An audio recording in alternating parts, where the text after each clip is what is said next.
দেখো ট্রান্সলেশন করালো তোমাদের। এখন এই ট্রান্সলেশন করানোর আগে বেশ কিছু কথা বলে নি, ভালো করে আগে শোনো। যে বেঙ্গলি টু ইংলিশ বা ইংলিশ টু বেঙ্গলি ট্রান্সলেশন করার আগে যে জিনিসগুলো মাথায় রাখতে হবে, সেটা সবার প্রথমে হচ্ছে সিন্সটাকে বোঝা, মানে অন্তর্নিহিত মানেটাকে বোঝা। যে শুধুমাত্র ট্রান্সলেশন মানে বাংলা যেটা আছে বাংলাকে আমি হুবহু ইংরেজিতে করে দিলাম, সেই ব্যাপারটা নয়।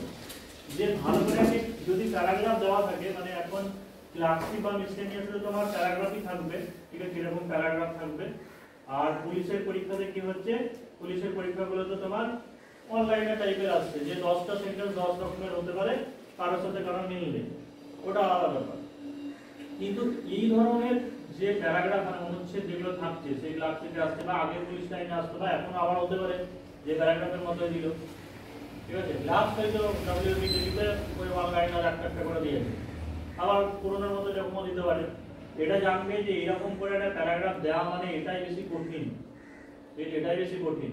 আর এইরকম ধরনের যখন আমি যখন ট্রান্সলেশন করব, শুধুমাত্র একটা প্রথম সেন্টেন্সটা পড়ে দিলাম যে ট্রেনটি স্টেশনে থামলো, আর সেটাই আমি ট্রান্সলেশন করব না।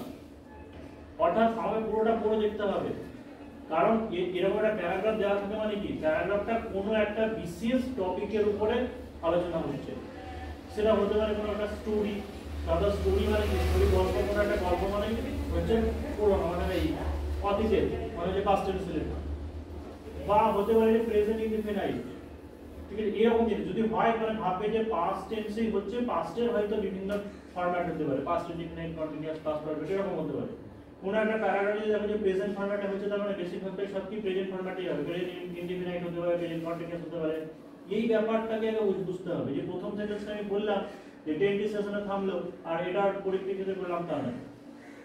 আর আরো একটা জিনিস সবাই প্রথমে মাথা থেকে এই জিনিসটা আউট করে দাও, যে আগে সেই আমরা গ্রামার বইয়ে পড়েছিলাম যে পড়েছিল, খেয়েছিল, গিয়েছিল মানেই পাস্ট, তারপরে বইতেছি, খাইতেছি, চাইতেছি মানেই হচ্ছে প্রেজেন্ট কন্টিনিউয়াস। এরকম ধরনের কোডটা দিয়ে মনে রাখবে না, আসলে সিনসটাকে বোঝার চেষ্টা করো, পুরো প্যারাগ্রাফটাকে পড়ো। যে ট্রেনটি স্টেশনে থামলো, এক যুবক নেমে এলো এবং পুলিশের জন্য চিৎকার করতে লাগলো, তার সাথে একটি ব্যাগ ছিল। দেখো 3 নম্বরের যে কথাটা দেওয়া আছে, 3 নম্বর বাক্য, যে তার সাথে একটি ব্যাগ ছিল, তার সাথে একটি ব্যাগ আছে বলেছে কি, তাহলে সেই হিসেবে ট্রেনটি স্টেশনে থামলো, তুমি প্রেজেন্টে কেন করবে? সবাই সবাই বলেছে প্রেজেন্টে, প্রেজেন্টে কেন করবে? লোকটি বললো মানে কি, বাক্যটি বলেছিল, সবসময় এরকম বলে না, প্রেজেন্ট ইনডিফিনাইট গুলো বলে, করে, খায়, যায়, মানে প্রতিদিনের নিত্যবিত্ত ঘটনা, তবেই হবে প্রেজেন্ট ইনডিফিনাইট। আদারওয়াইজ বললো, থামলো, করলো, গেল, খেলো মানে কি পাস? এটা তো নিশ্চয়ই জানো যে এটা সত্য ঘটনা, ঈশ্বরচন্দ্র বিদ্যাসাগরের সেই পুলিশ, সেটার কথাই বলা হয়েছে, এবং এটা একটা তো বাস্তবিক ঘটনা যে তার সাথে একটি ব্যাগ ছিল, এটি একটি ছোট স্টেশন হওয়ায় কোনো পুলিশ খুঁজে পাওয়া গেল না, যুবকটি খুবই বিব্রত বোধ করতে লাগলো। ঠিক সেই সময় এক ব্যক্তি তার কাছে এসে বললেন এই ব্যাগ, হ্যাঁ এবার এই কোটেশনের ভেতরের অংশ যেটুকু দেওয়া আছে, কারণ এই উদ্ধৃতিটি তখনকার উদ্ধৃতি হুবহু তোলা, এই পার্টটুকু প্রেজেন্ট ফরম্যাটে হবে, যে এই ব্যাগ নিয়ে যাওয়ার জন্য আপনার কি পুলিশ প্রয়োজন আছে, তখনকার উদ্ধৃতি সরাসরি এখানে তোলা হয়েছে, এইটা প্রেজেন্টে হবে। তারপরে দয়া করে এটা আমাকে দিন, এটাও প্রেজেন্টে হবে, তার কারণ কোনো ইম্পারেটিভ সেন্টেন্স, আদেশ, অনুরোধ, উপদেশ মূলক, ঠিক আছে, সেই সেন্টেন্স সরাসরি যখন আমরা পড়বো সেইগুলো সবসময় প্রেজেন্ট ফরম্যাটেই হয়। আবার এটা যদি এরকম থাকতো যে লোকটা তাকে অনুরোধ করেছিল ব্যাগটি দিতে, তাহলে সে রিকোয়েস্টেড টু গিভ এরকম বলতে পারে। কিন্তু যখন প্লিজ দিয়ে বলতো, ঠিক আছে, তখন আবার পাস প্লিজ গিভ মি হবে না, ঠিক আছে, প্লিজ গিভ মি দা বুক বা প্লিজ গিভ মি দিস, এই বুক তো না, এখানে ব্যাগ বলেছে। তো যুবকটি ওই ব্যক্তিকে ব্যাগটি হস্তান্তরিত করলেন, ওই ব্যক্তির পোশাক আশাক খুবই সাধারণ ছিল, ব্যক্তি নিয়ে তিনি ওই যুবকটির সাথে হাঁটতে থাকলেন। এবার এই যে এই পার্টটুকু যেটুকু দেওয়া আছে যে হাঁটতে থাকলেন মানে কন্টিনিউয়াস চলেছিল এরকম বোঝাচ্ছে, এই জায়গাতে এটা পাস্ট কন্টিনিউয়াস করতে পারো, বা এমন ভাবে একটা প্রসেস দেখাবো যে কন্টিনিউয়াস সেন্স থাকছে কিন্তু সিম্পল পাস্টেই করবে, এবং এরকম ধরনের চেষ্টা করবে সবসময়। এই যে চিৎকার করতে লাগলো মানে এরকম নয় যে কুলি কুলি কুলি কুলি বলে চিৎকার করছিল, তুমি হয়তো ভাবছো এরকম না, ওই একবারই বলবে কুলি কুলি, হয়তো দুবার ডাক ছাড়বে নাকি, ওটাকে একটা সেন্সে জাস্ট সিম্পল পাস্টই হবে, মানে ওটাকে আবার চিৎকার করছিল বলে ওয়াজ শাউটিং শাউটিং এরকম করা দরকার। তা ওয়াজ শাউটিং করলে তো ঠিক আছে, কিছু জন এরকম করলে যে অ্যান্ড শাউটিং, এটা কোনো সেন্টেন্স হলো? অ্যান্ড বাট মানে কি? অ্যান্ড বাট দিয়ে যুক্ত করা মানে সেটাকে কম্পাউন্ড সেন্টেন্স বলা হয়। কম্পাউন্ড সেন্টেন্সে কি হয়, অ্যান্ড বাটের আগে একটা সেন্টেন্সের দাম আছে, পরেরটাও তাই, মানে একই ফরম্যাট, অর্থাৎ সাবজেক্ট ভার্ব অবজেক্ট তোমরা দিতে হবে। তো যাই হোক, চলো দেখি দি আলাদা করে নিয়েছি যে ট্রেনটি স্টেশনে থামলো, ঠিক আছে। তো হচ্ছে জাস্ট কি করবে, যে সাবজেক্ট কোনটা, যে ট্রেন মানে হচ্ছে তার ট্রেন, তার ট্রেন স্টপ, জাস্ট সিম্পল পাশে বলা যাবে যে হচ্ছে তার ট্রেন স্টপ কোথায়, স্টেশন মানে হচ্ছে at the station, at the station. পরে কি হচ্ছে, এক যুবক নেমে এলো এবং পুলিশ জন্য চিৎকার করলো। এবার বেরিয়ে এলো, কেম আউট অনেকে করেছো, ডিবোর্ড না কি বলছো সেটা করেছো, কিন্তু সবথেকে যেটা ভালো একটা ওয়ার্ড সেটা হচ্ছে যে গেট ইনটু। গেট ইনটু মানে হচ্ছে কোনো যানবাহন গাড়ির ক্ষেত্রে বিশেষ করে ভেতরে ঢোকা, মানে ভেতরে ঢোকা করা গাড়ির ভেতরে। আর বাইরে বেরিয়ে এলে কি হবে, যে হচ্ছে গেট অফ, ঠিক আছে, GET-OFF অফ। তাহলে এখানে পাঁচটা করলে কি করব, গট অফ করব। তার মানে কি, যে এক যুবক মানে হচ্ছে ইউথ একটা যুবক নেমে এসেছিল গেট থেকে, হচ্ছে গট অফ, তাহলে হচ্ছে গট অফ। এন্ড পুলিশ জন্য চিৎকার করতে লাগলো, তার মানে কি পুলিশ জন্য চিৎকার করেছিল।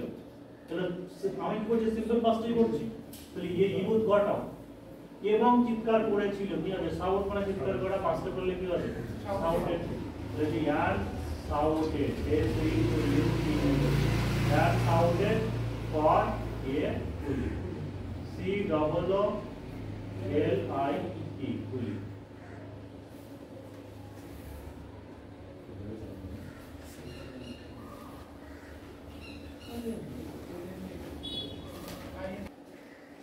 তারপর দেখো কি আছে, তার সাথে একটি ব্যাগ ছিল, তার সাথে একটি ব্যাগ ছিল। এবার এটাকে দু রকম করতে পারো, হ্যাঁ, যে তুমি যদি এরকম করছিলে, এটাকে তো বলা যায় যে তিনি একটি ব্যাগ বহন করছিলেন, বলতে পারি যে হি ওয়াজ ক্যারিং এ ব্যাগ, এরকম বলতে পারি। আবার যে তার সাথে একটা ব্যাগ ছিল, সেটাও করতে পারি, তাহলে হ্যাড দিয়ে করতে পারি যে হি হ্যাড, ঠিক আছে, তার একটা ব্যাগ ছিল, মানে কি হবে, he had a bag, he had a bag, তার সাথে মানে with him, he had a bag with him. আবার যদি করে যে সে একটা ব্যাগ বহন করেছিল, just simple past, he carried a bag, হ্যাঁ, হি ক্যারিড এ ব্যাগ, ঠিক আছে, করতে পারো যে হি ক্যারিড এ ব্যাগ।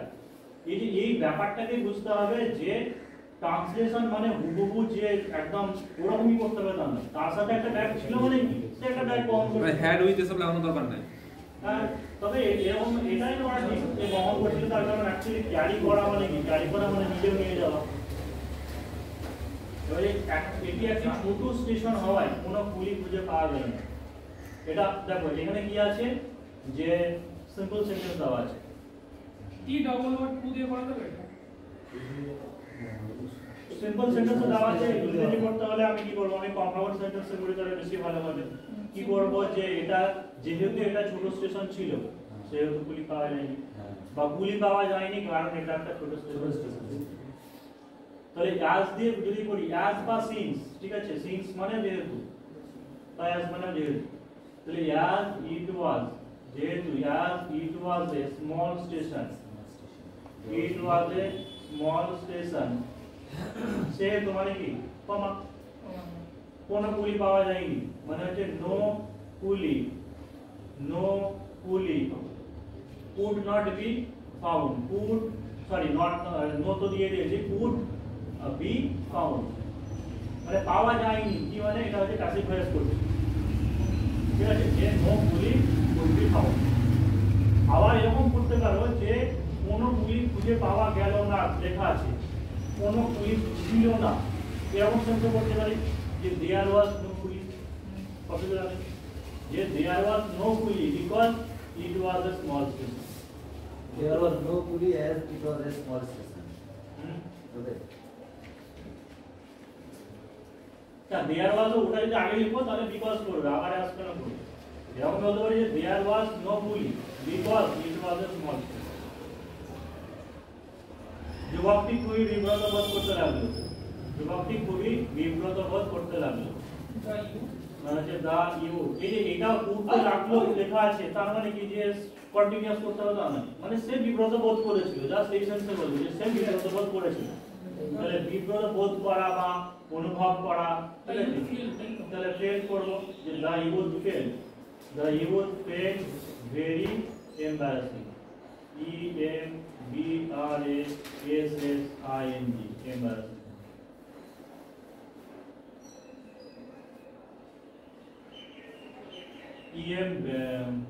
তারপরে কি আছে যে ঠিক সেই সময় এক ব্যক্তি তার কাছে এসে বললেন, এই ব্যাগ নিয়ে যাওয়ার জন্য আপনার কি কুলির প্রয়োজন? দেখো ঠিক সেই সময়, মানে হচ্ছে at that time, সেই সময়, at that time, এক ব্যক্তি মানে যে এ পার্সন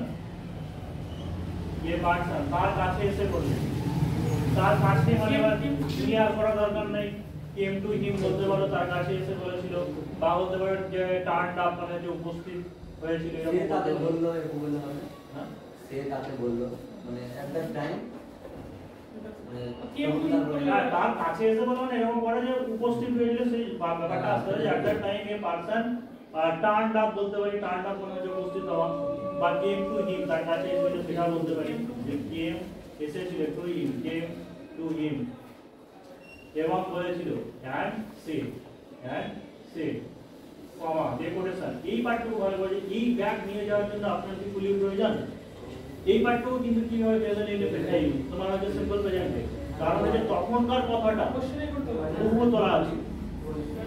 তাহলে এই ব্যাগ নিয়ে যাওয়ার জন্য আপনার কি কুলির প্রয়োজন, আপনার কি দরকার আছে, আমি কি করব, মানে ডু ইউ নিড এ পুলি, to carry the bag, বা for carrying this bag করতে পারো। এই বলেছে যে this, এই বলেছে তার মানে কি this না দিলে হবে, দা বললে হবে, দা মানে হচ্ছে ডেফিনিট করে নির্দিষ্ট করে বলা।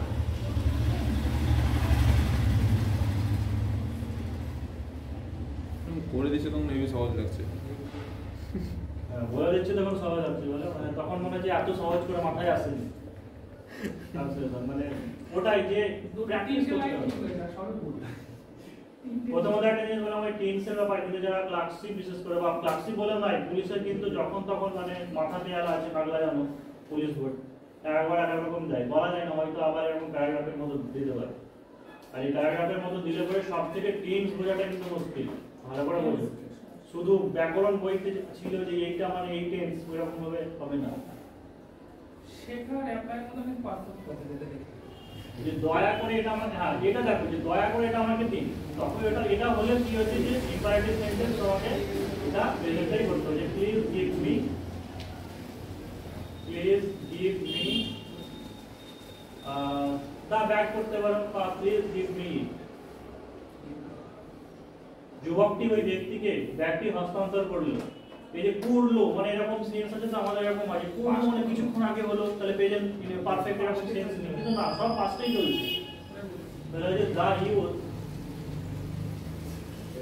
হস্তান্তর করা মানে হচ্ছে হ্যান্ডেড ওভার, তাহলে হচ্ছে the use handed over the bag, handed over the bag to the person, এবার ওই লেখা আছে, ওই মানে যে ব্যাগ মানে ওই তা না বলতে হবে, দা পারসন বলছি মানে কি সেই ব্যক্তিটিকে, ওই ব্যক্তির পোশাক আশাক খুবই সাধারণ ছিল, কি বলছিলেন কি ড্রেস কোড না কি দেখলাম,